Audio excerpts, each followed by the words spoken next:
duniani na akhira. Kwa hivyo leta hiyo, kama hujui zote basi usikose rabbana atina fi dunya hasana wa fil akhirati hasana, lakini dua ni ile unayotaka wewe. Ni vizuri uifundishe Kiarabu kama hujui. Kuna yule ustadhi katika social media alikuwa anaomba fulus. Fulus tu peke yake. Nadhani labda pia na Kiarabu ilikuwa fulus peke yake. Tumalize tafadhali.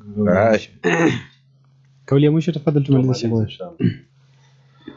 Kauli ya mwisho katika kipindi chetu inshallah ni kupeana nasaha.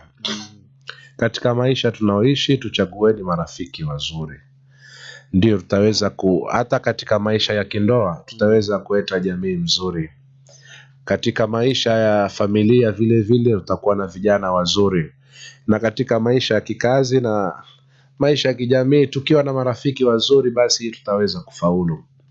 Manake itakuwa ni wenye kutuongoza vizuri, kama ni viongozi, kama pengine ni watu ambao kama wenye madaraka watatupeleka vizuri, kama ni matajiri watatusaidia vizuri wakiwa na tabia mzuri. Kwa hivyo chagua mtu kwa ajili ya tabia yake, kwa ajili ya dini yake. Usiangalie maslaha ya kwamba huyu ana cheo, huyu ana pesa. Chagua rafiki mwenye sifa ambazo kwamba ni mzuri, ambaye kwamba ni mzuri, huyu utakuwa ni sababu ya wewe kuweza kuingia katika pepo ya Allah. Kwa hivyo hii ndio nasaha yangu, tuchague marafiki wema, marafiki wenye kutusaidia. Allah atatujalia inshallah tuwapate marafiki wazuri, na sote Allah atufanyie wazuri inshallah.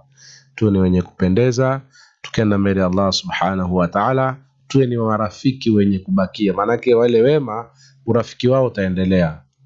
Kwa hivyo urafiki wetu uweze kubakia mpaka hapa itakuwa nimekuwa maisha. Shukrani sana Sheikh wetu Sheikh Said Ali, na kama ulivyosikia ni mada endelevu ambayo tutakuwa tunazungumzia pia rafiki mbaya katika kipindi kijacho, ili kuweza kuwatambua vizuri marafiki ambao tunakuwa nao, tunatembea nao, tujue kwamba wana athari katika maisha yetu ya baadaye. Saa 7 kamili msikilizaji, tutakuwa tunapokea adhani ya swala ya dhuhuri, kisha baadaye tutakuwa tunaingia katika awamu ya Kisomali mwendo wa saa 7:30 baada ya kuweza kupokea kiraa ya Qur'an.